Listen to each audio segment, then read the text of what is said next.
Ça y est, j'ai enfin une serre. J'ai réussi à la monter. Alors oui, dans le Pays Basque, j'avais fait suffisamment de recul et j'ai pu construire une serre qui m'avait rien coûté. Là, en Bretagne, je suis arrivé au printemps, j'étais après un peu de cours. Autant dans le Pays Basque, les tomates pouvaient pousser en extérieur, mais ici, en Bretagne, il faut vraiment une serre.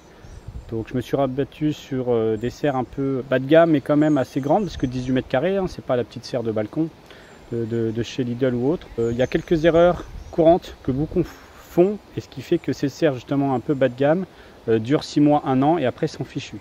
Donc, je vous explique dans la vidéo les grosses erreurs à éviter, et comment faire justement pour éviter ces grosses erreurs.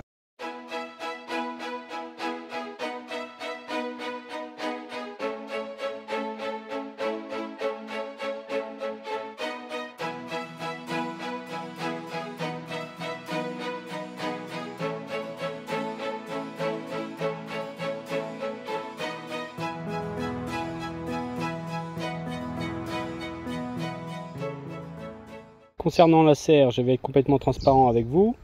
Donc c'est une serre de 18 mètres carrés, 6 mètres par 3. Et oui, c'est pas français, c'est fabriqué en Chine. J'ai été pris un peu par l'urgence. J'ai voulu en fait le plus cher du bas de gamme. J'ai aucune action chez ID Market, mais en fait il permettait de livrer rapidement. Et au lieu de 300 €, elle était à 170 avec la livraison. Donc une bonne promo pour cette serre. Une chose très importante à faire avant de monter votre serre, c'est de préparer le sol avant justement de monter la dite serre. Moi j'avais une serre de 18 mètres carrés, j'ai retourné la terre à la houe, tranquillement à la main en plusieurs fois. J'ai pris 4 mètres sur 6 mètres 70 pour rejoindre l'harmonie de mes plates-bandes. Et c'est surtout qu'il faut prendre un rectangle plus grand que la serre, parce qu'après il y aura sûrement à enterrer la bâche pour augmenter la fixation. Donc tout ça on le verra après dans le montage. Mais c'est vraiment très important parce qu'une fois que votre serre sera montée, qu'il y aura la bâche, des outils manœuvrés trop brutalement, vous risquez de tout percer et c'est fichu. Un point crucial à bien réfléchir avant l'implantation de votre serre, c'est son orientation. Puisqu'une fois que la serre est installée, pour la bouger, c'est pas un transat, vous ne le faites pas comme ça. Donc moi j'ai choisi une serre qui sera exposée à l'est dès le matin et à l'ouest le soir. Quoique avec la grande haie, l'ombre du soir sera mitigée. Cela va ombrer la serre, notamment durant les fortes chaleurs l'été à partir de 19 h. Donc c'est pas plus mal.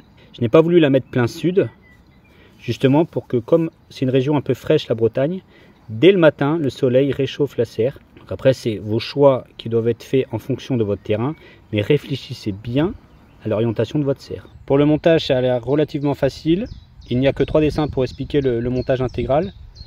La dernière étape étant la bâche. Au niveau des outils, bon c'est un petit peu radin, je vais prendre les miens parce que là c'est vraiment le minimum syndical. Et je pense que c'est vraiment à la portée de tout le monde, sachant que tous les tubes en acier sont numérotés, on ne peut pas se tromper, il y a juste à suivre la notice. Avant de commencer, tout simplement, si vous remplacez ça et ça, une clé Allen et une clé plate, par la clé à cliquer, et cette clé Allen qui est beaucoup plus ergonomique, vous allez gagner un temps fou et la serre sera beaucoup plus facile à monter. Petit conseil, en France, là vous avez le numéro 10, 80% des constructions sont en numéro 10 ou 13, donc si jamais vous ne voulez pas acheter trop d'outils, vous achetez le numéro 10 et 13 en clé plate et en clé à cliquer. Les deux sont complémentaires. Et franchement, vous allez vous faciliter la vie dans toutes les constructions que vous pourrez acheter dans tous les magasins de bricolage. Autre importance de travailler son sol avant d'installer la serre, c'est que dans la plupart des terrains, vous aurez besoin de niveler votre sol. Moi, j'ai la chance d'avoir un terrain plat, mais souvent vous aurez un terrain en pente. Et il faut que la serre soit la plus plate possible pour éviter que les montants se déforment. Une autre erreur pourrait consister dans la précipitation. Vous êtes trop content, vous voulez monter votre serre, on se dépêche. Ce que je vous conseille, c'est vraiment, la notice est simple, mais il n'y a que 3 dessins. Vous triez d'abord tous les montants par numéro. Vous êtes sûr de ne pas vous planter. Également, vous allez travailler en extérieur. Vous risquez de perdre dans la pelouse vos écrous, vos boulons et les caches. Un petit plateau, quelque chose, c'est pas grave, hein.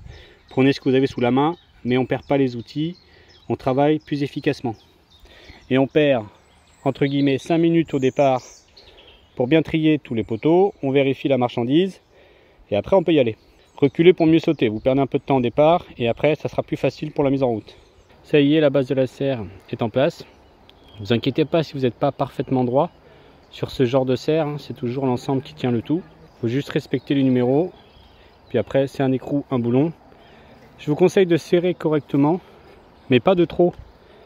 Et une fois que tout sera bien monté, tout sera bien en place, là, il faudra refaire un tour partout et bien resserrer correctement. Mais dans ce genre de choses, si vous serrez à fond dès le départ, c'est moins bien. Emboîtez tout, assemblez entièrement la structure et après vous resserrez l'entièreté de tous les boulons. Bon, il y en a 42. Une autre erreur serait de vouloir tout faire tout seul. Alors effectivement, moi je monte ma serre tout seul, mais c'est vrai que je suis menuisier, j'ai l'habitude de bricoler.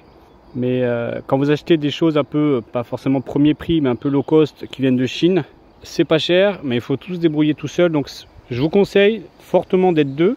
Là on peut voir que j'ai commencé à monter les arrondis pour le toit de la serre. Et au bout j'ai carrément monté un arrondi complet. Et ça explique aussi pourquoi je vous disais de serrer les boulons, surtout le long de la ligne là, mais pas forcément de les serrer à fond, parce qu'il faut pouvoir avoir du jeu lors du montage, parce que si vous serrez trop, ça risque de casser ou de déformer vos tubes. Donc faites en sorte que ça soit lâche. Concernant la structure de ma serre, le diamètre des tubes fait 25 mm.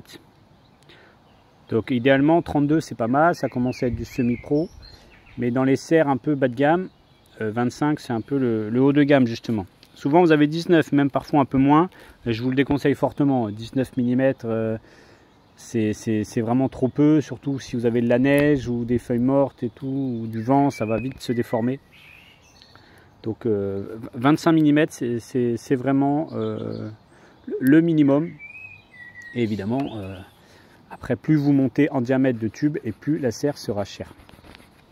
Maintenant que tout est assemblé, on va pouvoir serrer définitivement l'ensemble des boulons et des écrous pour être sûr qu'après ça ne bouge plus.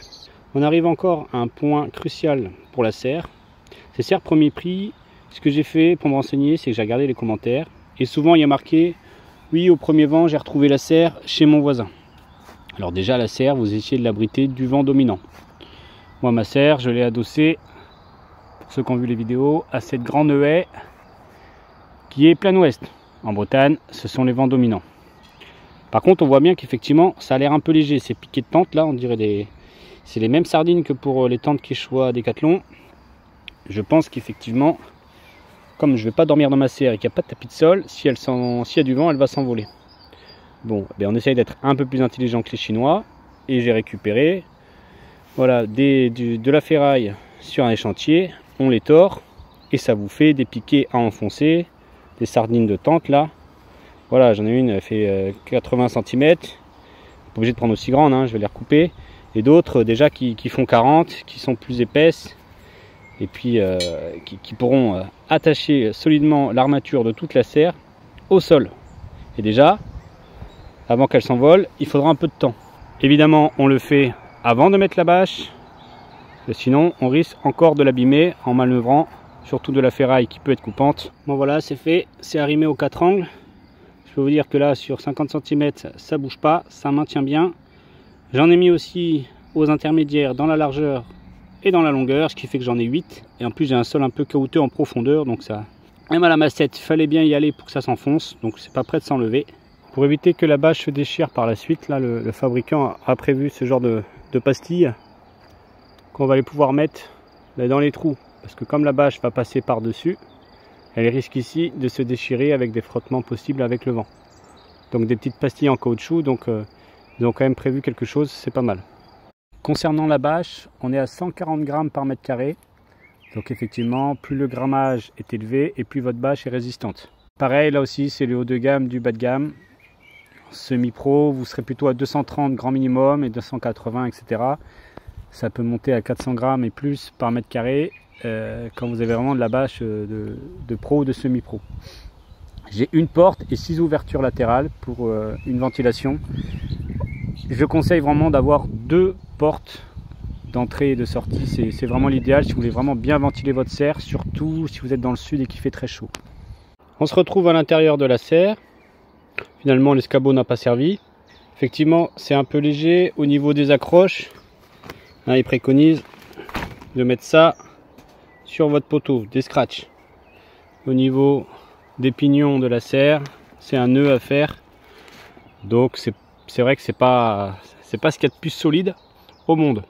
Mais on va tout attacher, on va faire comme c'est prévu et je vous reprends après. Pour éviter que la bâche n'aille chez le voisin, et je pense que c'est une des fixations très importante, il faut enterrer la bâche. C'est pour ça que les fabricants laissent dépasser la bâche. Alors l'inconvénient, c'est que vous ne pouvez pas relever les bords en bas de votre serre. Certaines serres le permettent pour pouvoir ventiler la serre. Mais j'ai des petites fenêtres ici qui permettront une bonne aération pour éviter un excès d'humidité et même l'été quand il fera trop chaud pour ventiler. Donc vous avez plusieurs modèles de serre. Donc soit vous avez de la bâche qui dépasse et ça permet de bien tendre la bâche avec le poids de la terre et surtout de l'arrimer lors des forts coups de vent. La forme arrondie, un peu en dôme, de la bâche fait que le vent va rebondir dessus et aura moins d'emprise, un toit carré quoi. Par contre, vous aurez une moins bonne aération dans cette serre. Et si jamais vous voulez une serre qui se relève, en général l'armature est plus solide et elle est ancrée avec des grands piquets comme j'ai pu fabriquer. Et voilà le résultat. Une fois bien enterrée, votre bâche ne bouge plus. Elle est prise vraiment sur 3 côtés et même sur le côté où il y a la porte. Parce qu'effectivement, on peut enterrer la bâche jusqu'après la porte coulissante que je laisse ouverte évidemment parce que là en ce moment il fait au moins 35 degrés dans la serre. Si ce n'est plus en plein cagnard. Donc franchement, en gros la bâche est prise sur les 4 côtés, elle est vraiment enterrée, sauf là où il y a la porte. Avec en plus les scratchs à l'intérieur et les attaches, elle ne se soulève plus.